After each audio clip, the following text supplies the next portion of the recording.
أشهد أن لا إله إلا الله وحده لا شريك له وأشهد أن محمدا عبده ورسوله أما بعد فأعوذ بالله من الشيطان الرجيم بسم الله الرحمن الرحيم الحمد لله رب العالمين الرحمن الرحيم مالك يوم الدين إياك نعبد وإياك نستعين اهدنا الصراط المستقيم صراط الذين أنعمت عليهم غير المغضوب عليهم ولا الضالين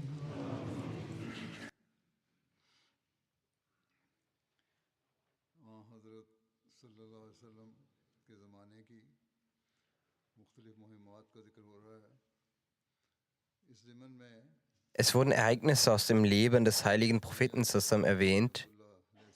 In diesem Zusammenhang findet sich eine Expedition mit dem Namen die Expedition von Ghalib bin Abdullah Maisi nach Fadak. Hazrat Bashir bin Sa'd anhu reiste im Monat Shawwal im 7. Jahr nach der Hijra mit 30 Gefährten nach Fadak zu den Banu Murrah. Die Banu Murrah töteten alle Gefährten von Hazrat Bashir bin Sa'd. Dieses Ereignis wurde bereits zuvor erwähnt. Als der heilige Prophet zusammen vom Märtyrertod der Gefährten von Hazrat Bashir bin Sa'd erfuhr, beauftragte er Hazrat Zubair bin Awam, zu dem Ort aufzubrechen, an dem die Gefährten getötet worden waren. Und er sagte ihm: Wenn Allah dir den Sieg gewährt, dann verschone keinen von ihnen.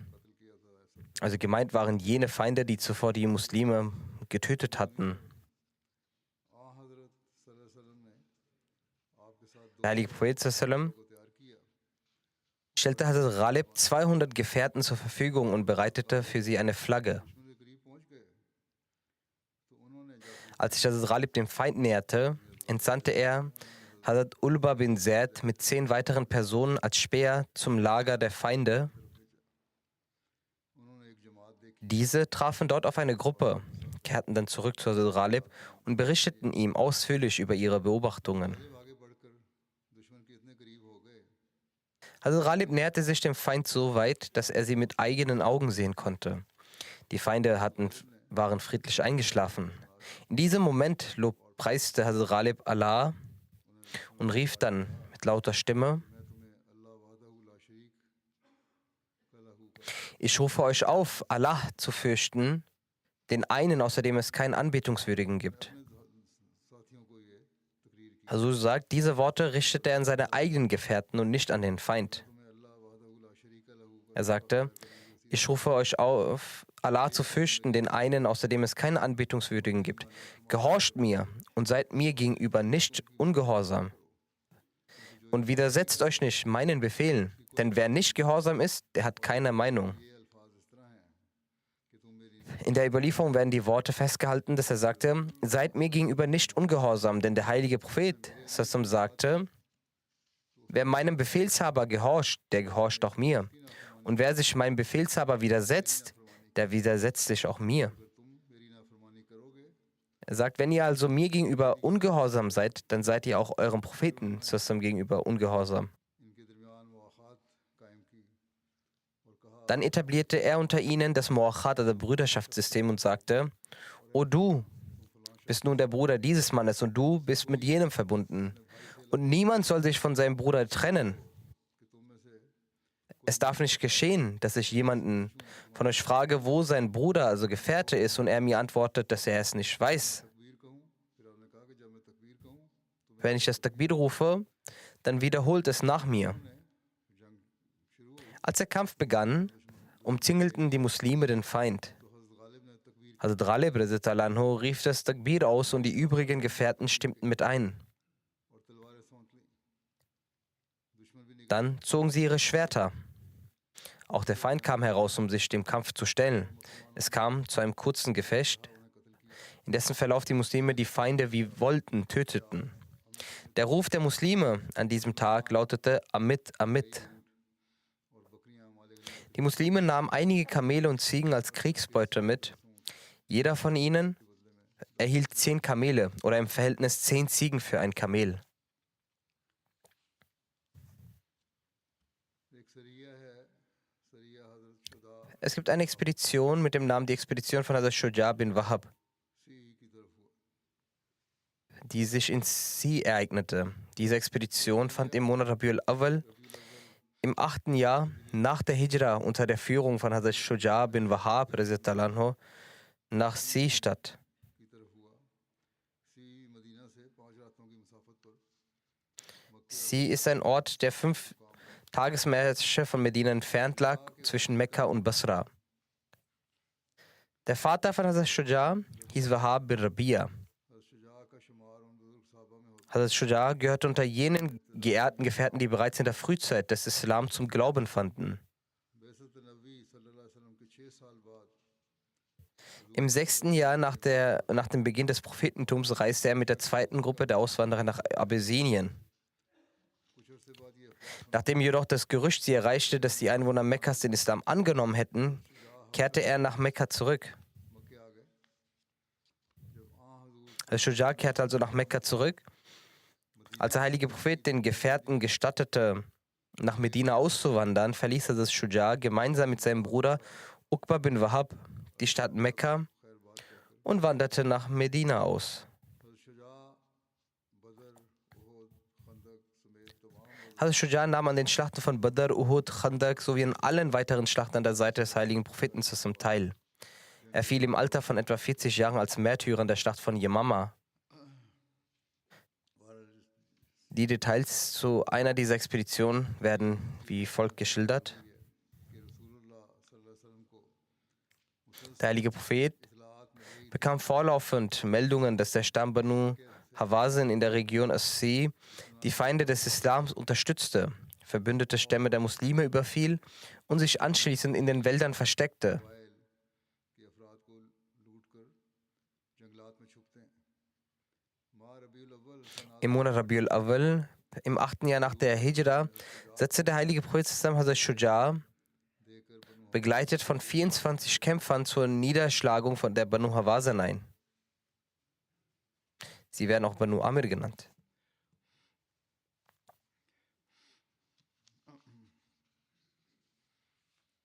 हजरत शुजा मुजाहिदीन के साथ रात को Hazrat Shuja und die Gruppe der Kämpfer reisten nachts und verbargen sich tagsüber, bis sie schließlich plötzlich am Morgen direkt vor den Banu Amir standen und sie angriffen. Hazrat Shuja wies seine Mitkämpfer an, sie nicht zu verfolgen. इनका ताकुब न करें। Sie fanden zahlreiche Kamele und Schafe, die sie nach Medina brachten und als Beute aufteilten. Jeder aus der Gruppe erhielt 15 Kamele. Diese Expedition dauerte 15 Tage an.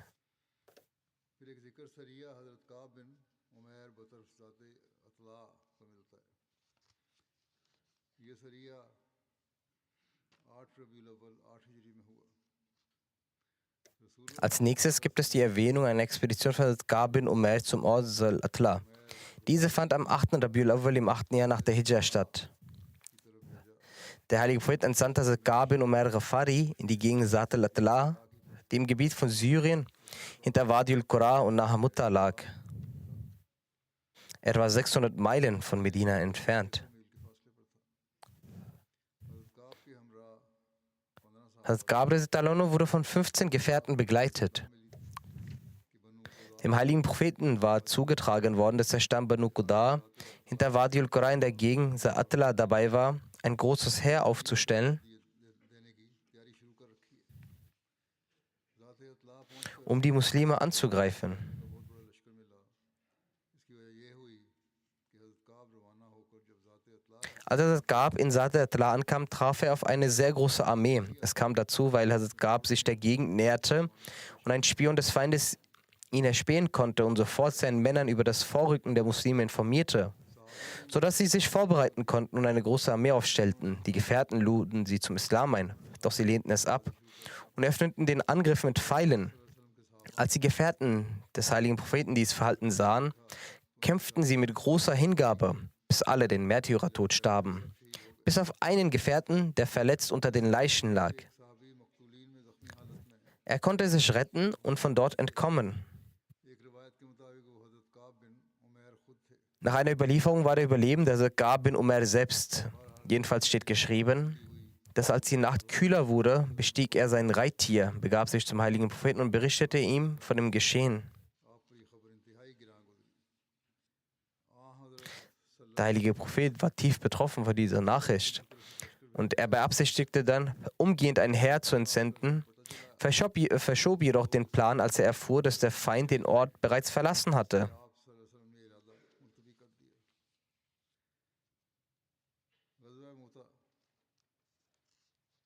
Die Schlacht von Mu'tah. Diese Schlacht ereignete sich im Monat Jamadil Ula, im 8. Jahr nach der Auswanderung, beziehungsweise im September 629 nach Christus. Mu'tah ist eine Siedlung, die in der Region Balqa in Syrien liegt, etwa 600 Meilen von Medina entfernt.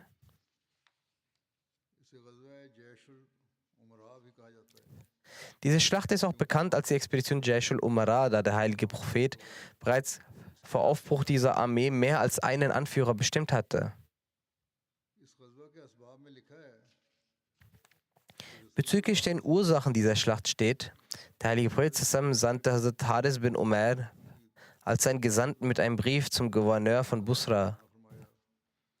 Auf dem Weg dorthin kam in Mu'tah Shurabil bin Amr Ghassani auf ihn zu.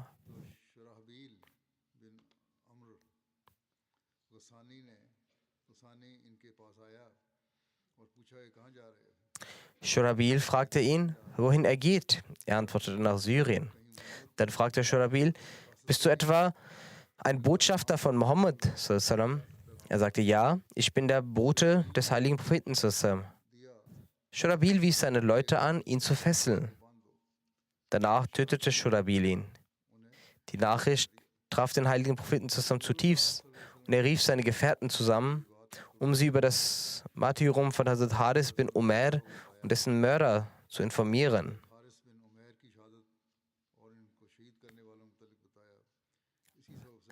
Das war der Auslöser für die Schlacht von Mu'tah.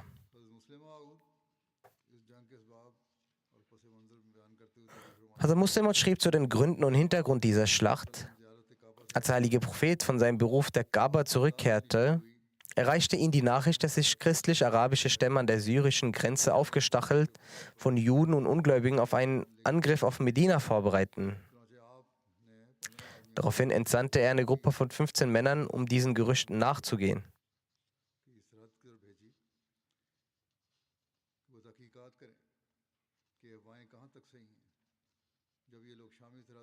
Als sie dort eintrafen, sahen sie, dass gerade ein Heer aufgestellt wurde.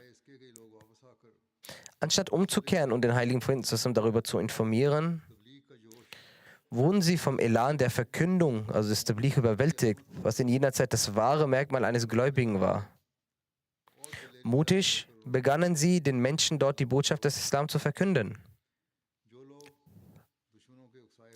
Diejenigen, die vom Feind aufgewiegelt wurden bis dahin, dass sie die Heimat des heiligen Propheten überfallen und erobern wollten, wie würden denn solche Leute von der Lehre der Einheit Gottes überzeugt werden? Die Überbringung dieser Lehre hätte keinen Einfluss auf sie. Sobald sie, also die Muslime, anfingen, ihnen die Lehre des Islams zu überbringen, wurden sie von den feindlichen Soldaten umringt. Diese spannten ihre Bögen und ließen Pfeile auf sie regnen. Obwohl die Muslime sahen, dass ihre Botschaft mit Pfeilen statt mit Argumenten beantwortet wird, liefen sie nicht weg. Sie versuchten nicht, ihr Leben vor diesen Hunderten oder gar Tausenden Leuten zu retten. Stattdessen blieben die 15 Männer als standhafte Muslime dort vor diesem Hunderte oder 1000 Mann starken Mob stehen und ließen ihr Leben.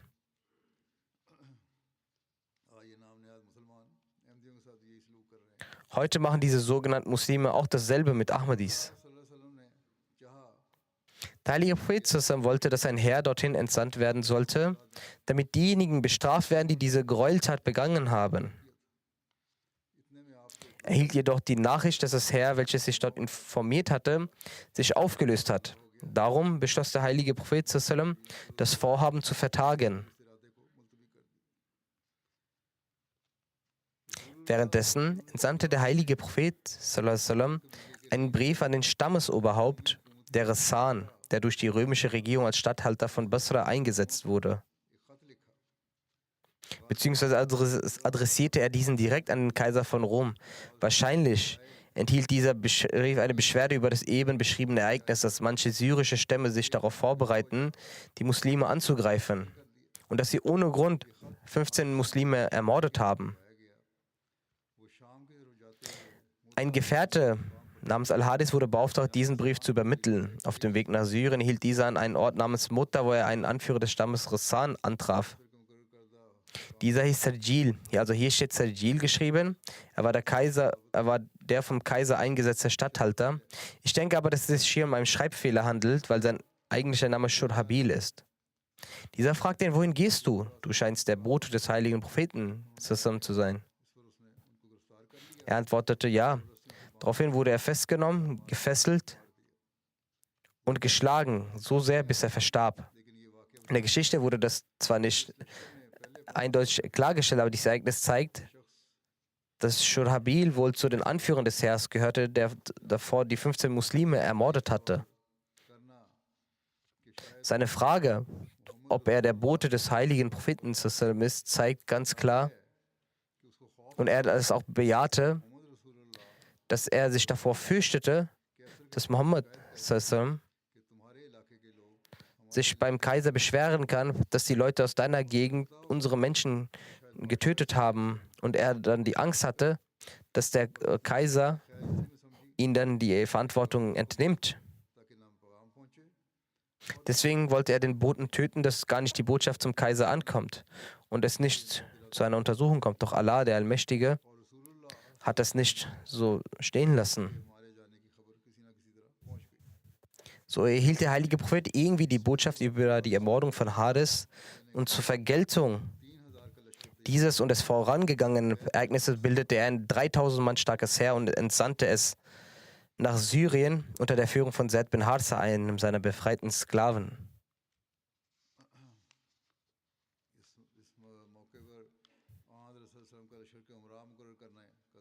Es wurde auch überliefert, wie der heilige Prophet zu diesem Anlass die Feldherren bestimmte. Der heilige Prophet ernannte also Zaid bin Harsa zum Anführer des Heers über ein 3000 Mann starkes Heer und sagte, dass wenn Hazrat Zaid in der Schlacht fallen sollte, dann soll Hazrat Jafar bin Abu Talib der Heerführer sein. Und wenn auch dieser fallen sollte, dann soll Hazrat Abdullah bin Rawaha der Heerführer sein. Und wenn auch dieser fallen sollte, dann sollen die Muslime jemanden beliebigen zu ihrem Heerführer bestimmen.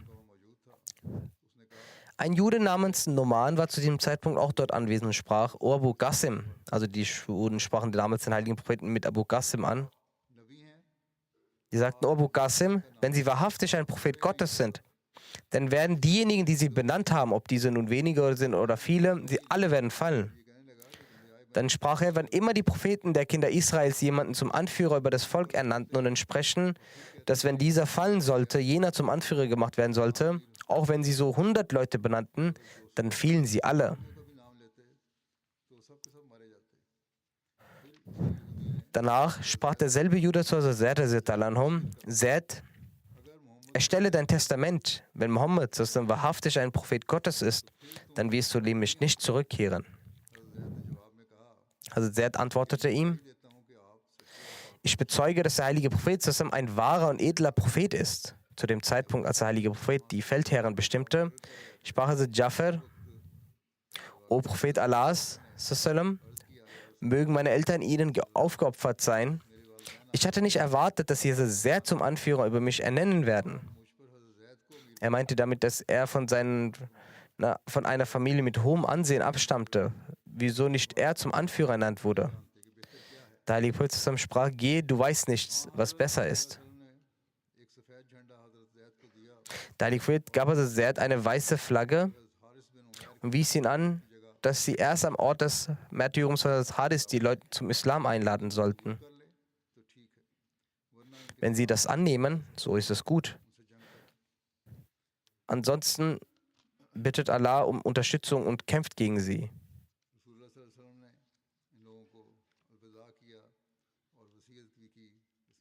Der heilige Prophet verabschiedete sie und gab ihnen auch eine Anweisung, darüber heißt es: Vor dem Aufbruch des muslimischen Heer gab der heilige Prophet noch Anweisung. 3 Meilen von Medina entfernt sammelten sich das Heer an einem Ort namens Jur. Auch der heilige Prophet kam zum Ort Sanitul Wida, um Abschied zu nehmen, und gab ihnen dabei einige Anweisungen. Dabei sagte der heilige Prophet sallam: Ich ermahne euch zur Ehrfurcht vor Allah und zu gutem Umgang mit euren muslimischen Gefährten. Widersetzt euch im Namen Allah gegen die Leugner Allahs. Betrügt nicht und veruntreut nicht. Tötet weder Säuglinge noch Frauen noch Ältere. Fällt keine früchttragende Palme noch Bäume, also jegliche Bäume, und zerstört keine Gebäude.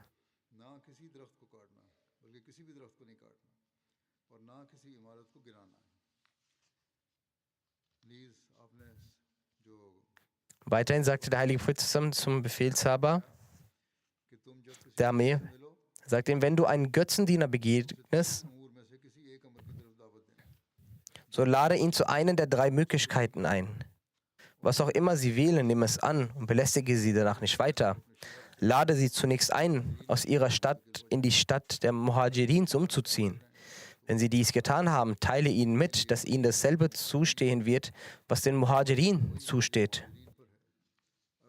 Und dass sie dieselben Pflichten unterliegen werden, denen die Muhajirin unterliegen. Lehnen sie dies ab, so biete ihnen es an, zu den muslimischen Wüstenbewohnern zu ziehen, also jene, die in den Dörfern leben.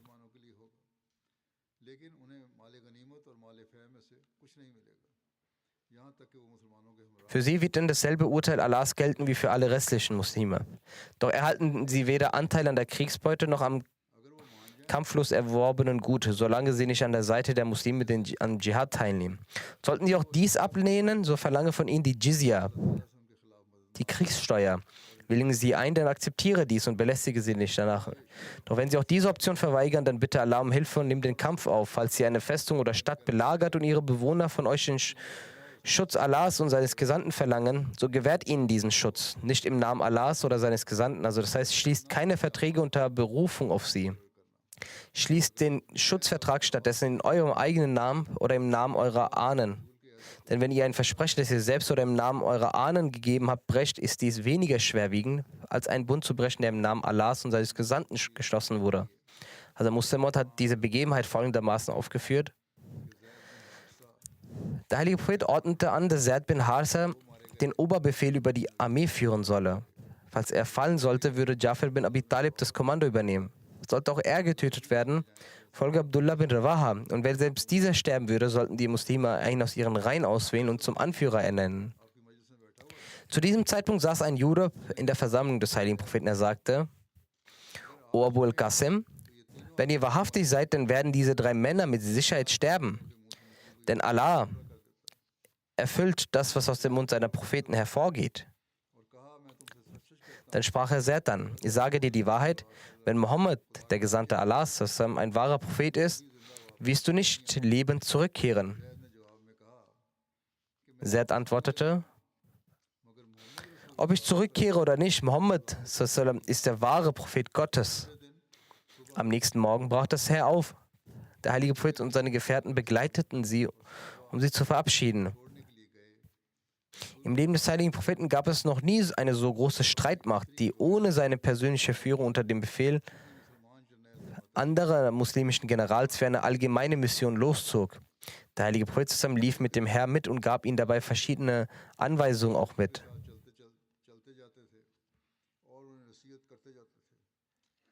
Schließlich hielt er außerhalb Medinas an jenem Ort an, wo er einst in die Stadt eingezogen war und wo die Medinenser traditionell Reisende verabschiedeten. Er stellte sich hin und sprach zu den Soldaten: Ich ermahne euch, Gott zu fürchten und dazu mit allen Muslimen, die bei euch sind, gut umzugehen. Zieht im Namen Allahs in die Schlacht und bekämpft jene, die eure und Allahs Feinde in Syrien sind. Wenn ihr in Syrien ankommt, werdet ihr auf solche Menschen treffen, die in Gebetsstätten Gottes Namen ausrufen. Stört sie auf keinste Weise, also belästigt sie nicht. Dann sagte der heilige Prophet, fügt ihnen kein Leid zu und tötet im Land des Feindes weder irgendeine Frau, noch ein Kind, noch einen Blinden, noch einen Alten und fällt keine Bäume und zerstört keine Gebäude.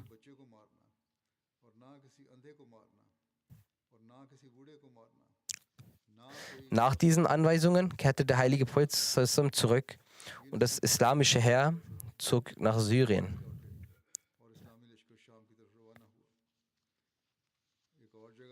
An einer anderen Stelle erläutert Hazrat Muslim oder auch über dasselbe Ereignis. Es liegt in der Weisheit Allahs, dass dieses Ereignis genauso eintrat, also dass der heilige Prophet über die Märtyrer der Heeresführer sprach. Zuallererst fiel Hazrat Zaid als Märtyrer. Daraufhin übernahm Hazrat Jafar das Kommando über die Armee, doch auch dieser fiel als Märtyrer. Nach ihm übernahm Hazrat Abdullah bin Rawaha das Kommando über die Armee. Schließlich wurde auch er getötet und beinahe wäre Unruhe im Heer aufgebrochen. Da ebenfalls Khalid bin Walid auf Antraten einiger Muslime des Banner, Allah gewährte durch ihn den Muslimen den Sieg und er brachte die Armee sicher zurück. Dieses Ereignis der Schlacht wird inshallah auch zu einem späteren Zeitpunkt fortgesetzt. Ich möchte nun einigen Verstorbenen gedenken. Auch ein Märtyrer und einige Verstorbene. Ich werde für sie auch inshallah das Totengebet in Abwesenheit leiten. Bei dem Märtyrer handelt es sich um den Ahmadi, der letzte Woche in Karachi auf grausame Weise ermordet wurde. Herr Lake Ahmed Chima Sahib, Sohn von Chaudhry Nazir Ahmed Chima. Er wurde am 18. April getötet. Ein Mob attackierte ihn und tötete ihn auf äußerst grausame Art. Der Verstorbene war 47 Jahre alt. Die Einzelheiten zufolge ging am Tag des Vorfalls die Meldung ein, dass sich Gegner der Gemeinde in Form eines Demonstrationszuges vor der Ahmadiyya Hall versammelt hatten und dort Randale machten. Um die Lage zu prüfen also es war an einem Freitag, wurde geehrte Lake Ahmed Chima Sahib geschickt. Der Märtyrer kam am Ort des Geschehens an, als die Einschreitungen noch im Gange waren. Die Gegner erkannten ihn sofort und attackierten ihn. Sie überfielen ihn, schleppten ihn ein Stück weiter bis zur Kreuzung. Dort schlugen sie auf ihn auf grausame Weise mit Ziegeln und Steinen zum Tode. Als er im Sterben lag, versuchte er in die Nähe anwesender Ladenbesitzer Wasser zu geben, doch man hinderte sogar diese gewaltsam daran. Erst nach einer halbstündigen Verspätung nach dem Vorfall trat die Polizei am Tatort ein. Danach wurde die Leichnam ins Krankenhaus gebracht, wo sein Tod bestätigt wurde. Die Ahmadiyyat kam in die Familie des verstorbenen Märtyrers durch seinen Urgroßvater, Herr Chaudhry Hakim Ali Sahib Ochistian, also Bezirk Bhagwal Nagar, der in der Zeit des ersten Khalifen die Möglichkeit hatte, das Wert abzulegen und der Ahmadiyyat beizutreten.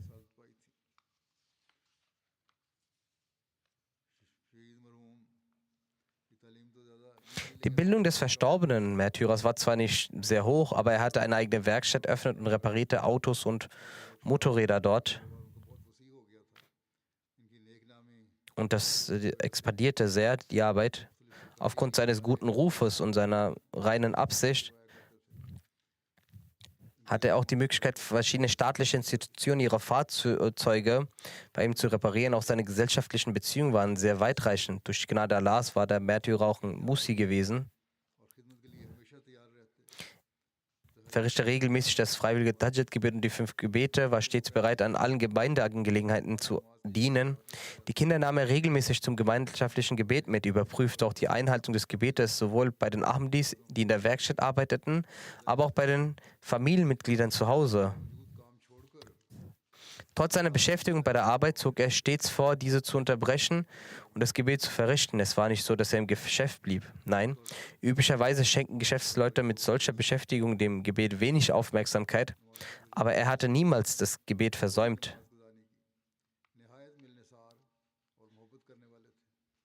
Er war sehr freundlich, ein sehr herzlicher Mensch, hegte große Liebe zu jedem, hatte eine ganz besondere Bindung zum Khilafah, schaute regelmäßig, also vor allem die Khutbah auf MTA, also meine Khutbah, die dort ausgestrahlt wird, auf MTA,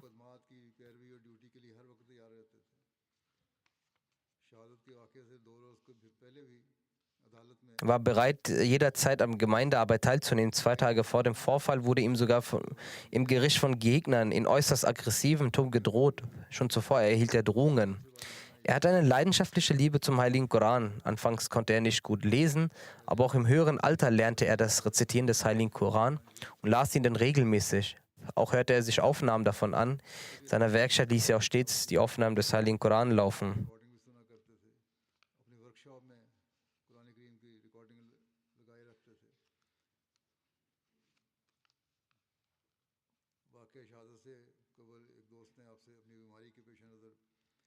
Ein ein Freund von ihm hatte ihm darum gebeten,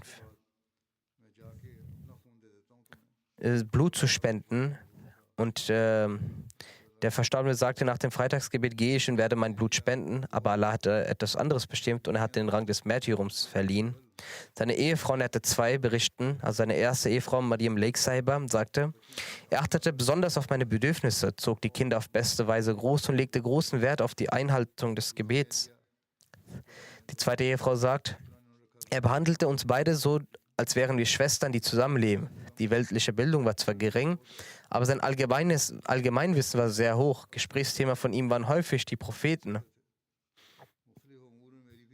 Auch mich erzog er in vielen Angelegenheiten. Diese zweite Ehefrau, also Farah Lake Saiba, sagt, auch mich hat er erzogen. Meine Eltern haben mich nicht so gut erzogen, wie mein Ehemann es in den 2 Jahren nach der Ehe tat.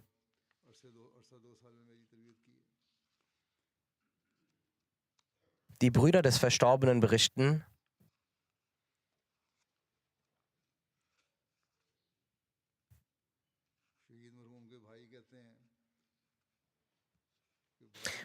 unser Bruder sprach oft vom Wunsch nach dem Märtyrum und sagte,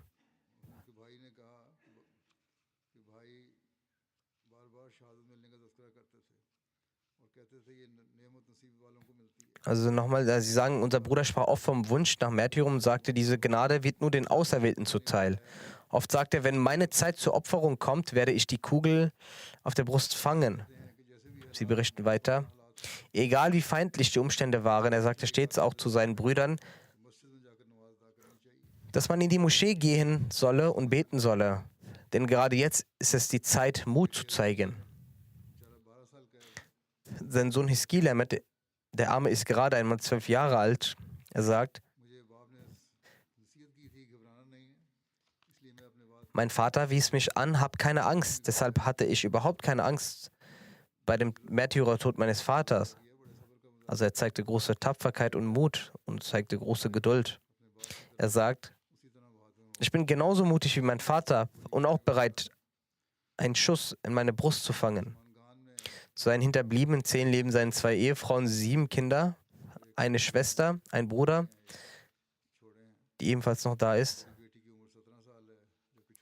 Die älteste Tochter ist 17 Jahre alt, während das jüngste Mädchen 1,5 Jahre alt ist. Basierend auf einem Traum erzählte er seiner Ehefrau, dass er einen Traum gesehen habe, in dem ein weiteres Kind angekündigt wurde. Und die zweite Ehefrau sagt, als ich den Test machte, wurde mir ebenfalls die Segnung eines weiteren Kindes durch Allah zuteil. Der Murabi aus der örtlichen Gemeinde Tosisa sagt, der Verstorbene betete das 5-malige Gebet Gemeinschaft im Gebetszentrum, verrichtete regelmäßig das Tahajjud-Gebet und die freiwilligen Gebete, war gehorsam gegenüber dem Khilafat, kümmerte sich um Arme, bemühte sich, soweit es ihm möglich war, seine Pflichten gegenüber Allah sowie den Mitmenschen zu erfüllen. Er half die Bedürftigen, die ihm spontan auf dem Weg begegneten. Wenn er eine Autopanne sah, hielt er an und half ihnen. Er half den Bedürftigen mit Freude, war jemand, der beständig in seinen Tugenden war und in jeder Hinsicht selbstlose Dienste geleistet hat. Er hat vollkommen Glauben an das Wesen Gottes. Er ordnete jede seiner Arbeiten und Erfolge als Ereignis der Gunst Allahs ein. Trotz der schwierigen Umstände und Feindseligkeiten verrichtete er stets das Gebet pünktlich und gemeinschaftlich im Gebetszentrum. Er war ein sanftmütiger Mensch. Wenn ihm jemand wütend auf ihn wurde, schwieg er. Niemals pflegte er im Gegenzug zu antworten. Vielmehr lächelte er und verließ dabei die Versammlung.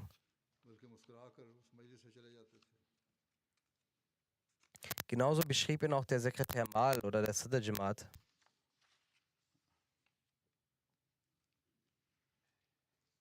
इसी तरह सेक्रेटरी माल ने लिखा है सदर जमात ने कि हमारा हिसाब गलत था, गलती से उनको कह दिया। Sie sagen, es gab einen Fehler in unserer Buchhaltung. Irrtümlich haben wir ihm mitgeteilt, dass sein Gender teils im Rückstand befindet.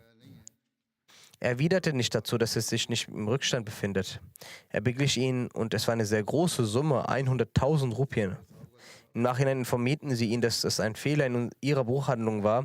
Somit handelt es sich hierbei nicht um einen Rückstand, sondern um eine Überzahlung. Er sagte, das macht nichts. Das, was ich im Wege Allahs gegeben habe, werde ich nicht zurücknehmen. Er hatte vorgehabt, samt Familie ins Ausland zu ziehen. Die Vorbereitungen dafür liefen bereits. Jemand berichtet darüber.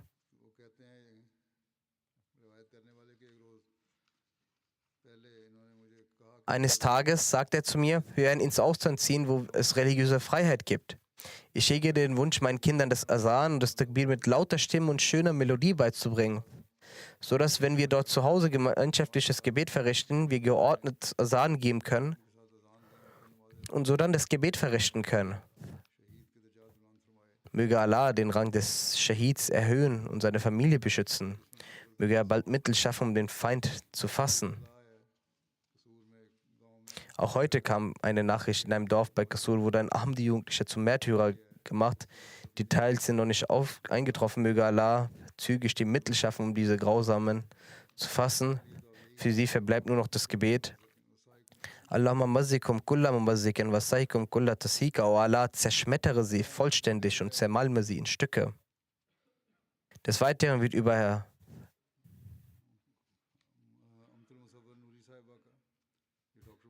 Amtul Musawwar Nuri Saiba berichtet. Sie war die Ehefrau von Dr. Masud Hassan Nuri Saab, verstarb vor wenigen Tagen in der Live-Radion.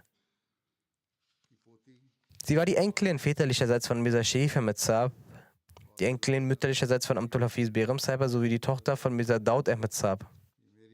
Sie war durch die Gnade Allahs Musia und sie war auch meine Cousine väterlicherseits. Dr. Masud Hassan Saab berichtet, Khalifatul Masih III. Hat uns selbst vermalt.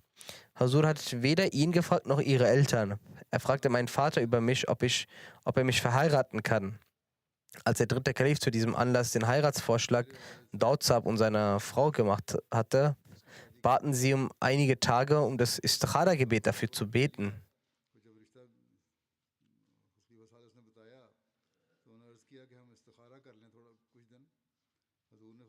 Doch daraufhin sagte der dritte Kalif Rahimullah, ich habe bereits das Istikhara vollzogen, weiteres Istikhara ist nun nicht vonnöten, ihr sollt heiraten. Die Hochzeit fand dann statt und durch die Gnade Allahs war das Eheleben von 51 Jahren eine Beziehung von großer Liebe, Gehorsam und Freundschaft. Sie war regelmäßig in ihren Gebeten, kümmerte sich um die Armen und war gastfreundlich, hatte großes Vertrauen in Gott. Seit einigen Jahren hatte sie eine große Leidenschaft entwickelt, den Heiligen Koran in der Tiefe zu verstehen. Sie stellte oft verschiedene Gelehrten der Jamaat auch Fragen, hatte auch großes Interesse, über andere Religionen zu lesen. Dr. Sahib berichtet weiter, in der Erlangung meines Wachs und meiner Bildung spielte sie eine besondere Rolle, wenn es einen glücklichen Anlass gab oder wir einen Ausflug machen wollten. Ich jedoch einen Notfall im Krankenhaus hatte, leistete sie auch selbst Opfer und sagte, dass sie auch nicht gehen werde.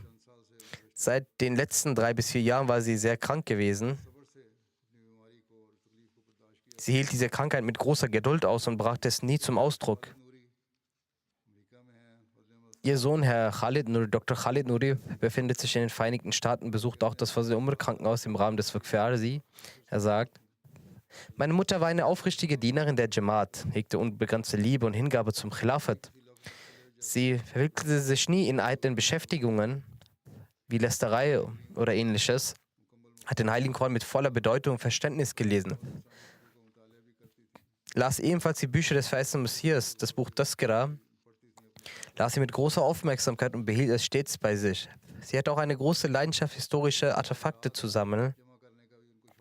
Sie tauschte sich mit Kuratoren und Forschern von Museen auch darüber aus. In dieser Leidenschaft hatte sie auch mich eingebunden. In der Umgebung von Rabwa, insbesondere beim Fluss und den Bergen, hatte sie einige Dinge beobachtet, gesucht und ausbuddeln lassen. Als sie nach London kam, redete sie mit mir darüber und zeigte mir auch einige Sachen davon. Ihr Sohn schreibt weiter: Sie unterstützte finanziell ausgiebig bei den Hochzeiten der Familien, die wenig finanzielle Mittel hatten.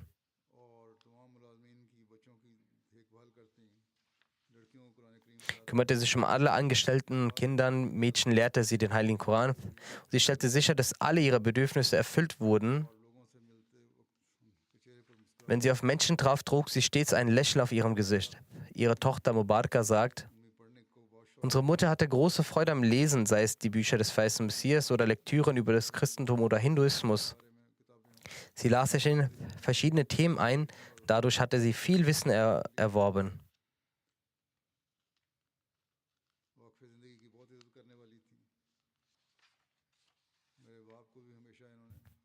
Sie respektierte Waqf Zindagi sehr, unterstützte auch meinen Vater sehr. Nach der Pensionierung widmete Dr. Saib sein Leben dem Glauben und sie begleitete ihn, obwohl er auch nach der Pensionierung einen aus weltlicher Sicht sehr lukrativen Job hätte annehmen können.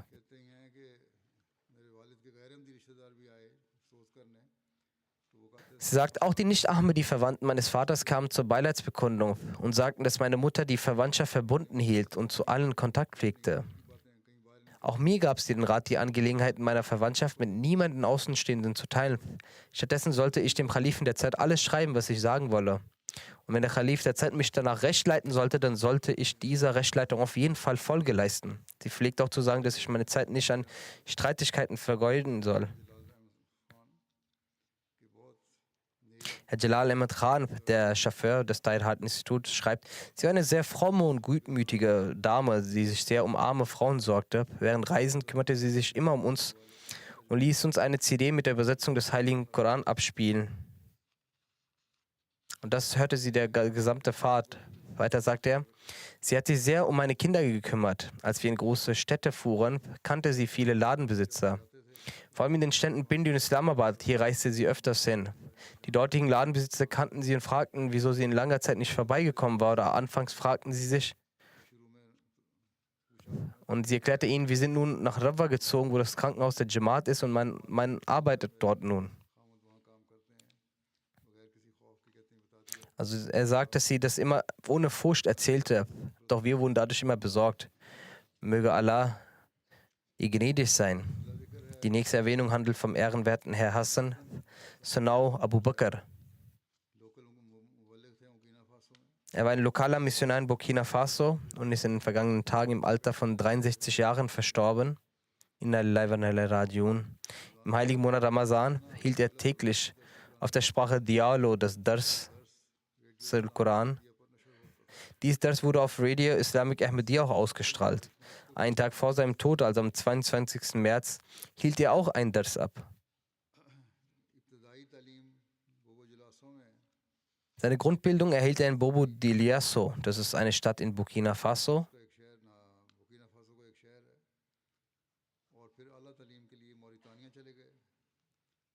Für die weitere Bildung ging er dann nach Mauretanien. Nach seiner Bildung dort ging er an die Azhar-Universität in Ägypten. Dort erlangte er die beste Ausbildung der arabischen Sprache und lernte das gesprochene Arabisch auf einem exzellenten Niveau und beherrschte danach die arabische Sprache sehr gut. Nach seiner Rückkehr von Al-Azhar ließ er sich an der Elfenbeinküste nieder und gründete hier eine Schule, Madrasa, an dieser unzählige Schüler studierten. Er war noch nicht Ahmadi geworden, doch aufgrund seiner leidenschaftlichen Sprechweise und vorzüglichen Rhetorik wurde er in der Elfenbeinküste sehr berühmt. Als die Ahmadi-Mubalirin dort ging, um das Tabligh zu machen, haben die Gegner Herr Abu Bakr Sahib als Gegner geschickt. Er war sehr stolz auf seine Wortgewandtheit, sagte selbst, die Diskussion fing an. Also es war wie ein Wettstreit. An diesem Tag trug ich ein prächtiges Außengewand. Ich kam stolzierend, denken, dass ich heute die Ahmadis besiegen werde und dadurch sehr bekannt und berühmt werde. Doch Allah hatte ihm Güte reingelegt und er hat schnell erkannt, dass die Wahrheit auf Seiten der Ahmadis ist und sie die richtigen Argumente haben. Ihm wurde das Buch Qaulus Sari gegeben. Nach der Lektüre erhielt er Diskussionen mit Missionaren der Jamaat von Abidjan, Herr Abdurrahman Qunada. Der Allah leitete ihn auf den rechten Weg und schnell nahm er mit Tapferkeit die Ahmadiyyat an. Er legte das Treuegelübde 1986 ab und zu dem Zeitpunkt war er gerade einmal, also sehr jung, 25 oder 26 Jahre alt.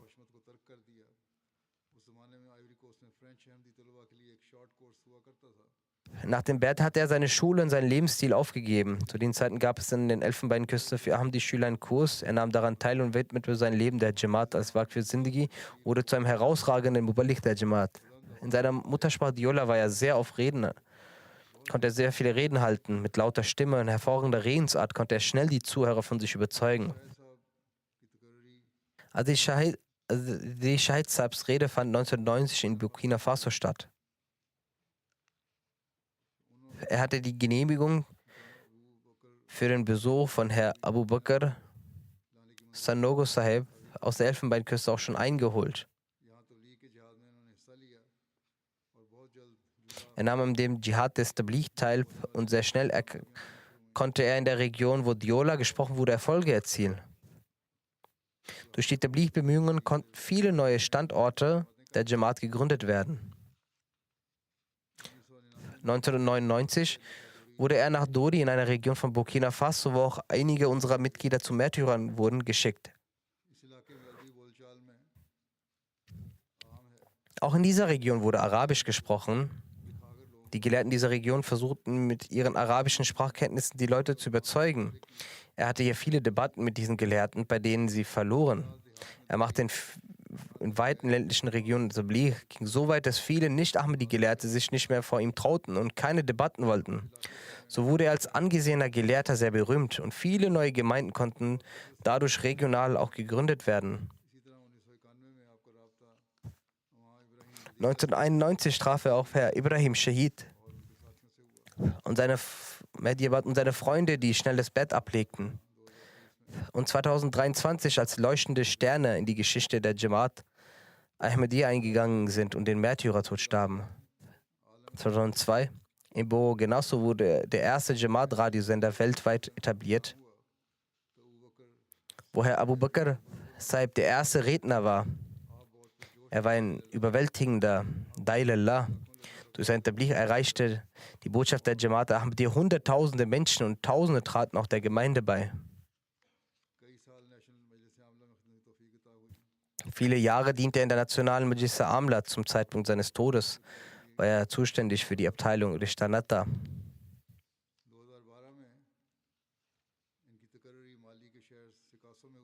2012 wurde er in Sikasso, der Stadt von Mali, stationiert. Hier bekam er die Möglichkeit, viele Dienste zu erbringen. 2019, als in Bogo-Dioulasso die Gegner der Gemeinde dieser Schaden zufügen wollten, schrieb ich ihn an, er solle zurück nach Bogo-Dioulasso stationiert werden, wo er auch als Sadr Jamaat ausgewählt wurde, wo er auch mit viel Mut, Weisheit und Mühe und Dua dem bestehenden Unheil auch ein Ende setzte.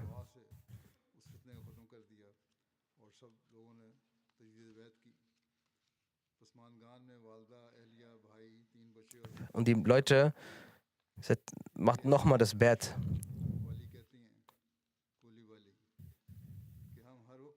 Der denn hinterblieben sind seine Mutter, Frau, Bruder, 3 Kinder und Enkelkinder. Seine Frau berichtet, dass er immer bereit war, dem Islam zu dienen. Trotz seines schlechten Gesundheitszustands gab er die Jamaat-Veranstaltungen und Tabligh-Veranstaltungen immer den Vorrang.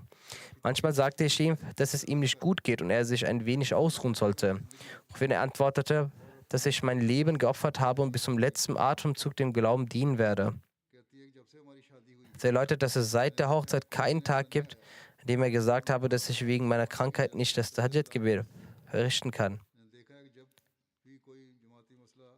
Ich habe gesehen, dass er jedem, der ein Anliegen sowohl in der Gemeinde als auch im Glauben hat, sofort geholfen hat. Selbst wenn er später krank wurde, behandelte jeden verwandten Nachbarn sehr freundlich, wenn sie ihm begegneten. Er begegnete jedem mit Liebe, war ein großer Liebhaber des Heiligen Koran, des Heiligen Propheten. Dies ist das Vorbild eines Waqf für Zindagi und eines Murabbis, an dem sich auch unsere Murabbiyan orientieren sollten.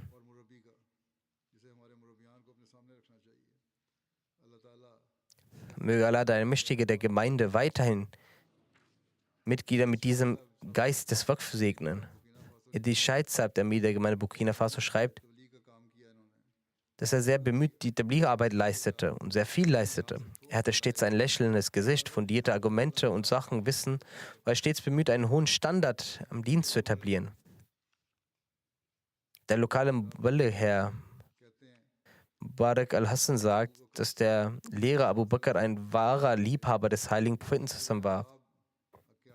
Eines Tages, als er die Interpretation der Verse 38 der Surah Al-Ahzab erklärte und die unbegründeten Aussagen der Nicht-Ahmadiyya-Maulvis zur Frage der Heirat des heiligen Propheten mit Hazrat Zainab erwähnte, traten ihm Tränen in die Augen, dass wie diese Leute ihre unwissenden und vulgären Aussagen dem Gesandten des Universums zugeschrieben haben. Wenn diese Leute auch so reden, ist es keine Blasphemie. Aber wenn ein Ahmadi Respekt erweist, so ist es in ihren Augen Blasphemie. Auch wenn sie nur den Namen nennen, ist es Blasphemie. Dann wird gesagt, dass er beim Besuch stets das Tahajjud-Gebet verrichtete, war sehr loyal gegenüber dem Khilafat. Wenn jemand gegen das System der Jamaat sprach, so verteidigte er das Nizam Jamaat wie ein bloßes Schwert. Er hegte nie Groll oder Hass gegenüber jemanden.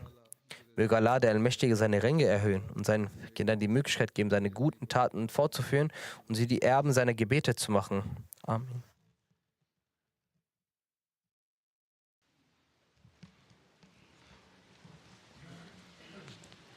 Alhamdulillah, alhamdulillah, nahmaduhu wa nasta'inuhu wa nastaghfiruh.